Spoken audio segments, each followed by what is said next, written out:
काय त्याचं मापावी 10 आंब कावानाच खायचं, चोकूनच खायचं. बर आणि शिखरण करायचं, चपाती भात. आणि ही समोर माणूस आहे 9 चपात्या खाणार. बर ही हा उगा शिखरानाला सहज मला बरं वाटत नाही म्हणून आला हा आणि बळानं बसवला 9 चपात्या खाल्ल्या नाही, तोंडावरच सांगतो. बर. पहिले लोक खायचे म्हणले 30-30 आणि 40-40 खायचे खरं का? ती काय लोक खात होते, आपणाला तसलं नाही संपलं. मला फक्त दूध हा आणि थोडं उगा मटण सुद्धा कमी खाणार, पण दूध पिणार मी रोज, सकाळी बी संध्याकाळी बी 5 पावशेर. ते 30-40 भाकरी खाणारे लोक बघितले ते का तुम्ही? बघितले ती.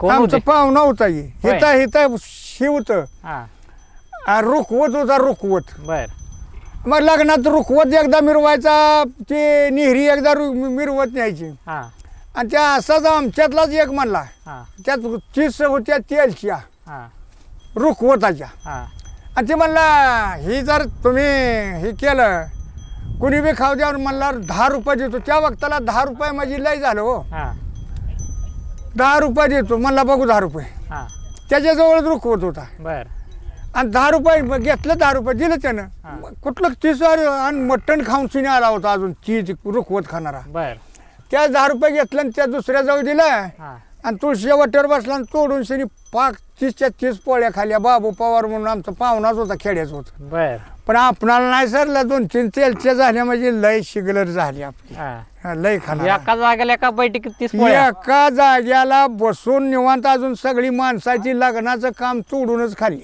हा आणि लय मोठं बी नव्हतं, हा. उगा बारकच, पण कसं जिरवत होतं कोणाला ठाव, त्या इच्छालाच माहित.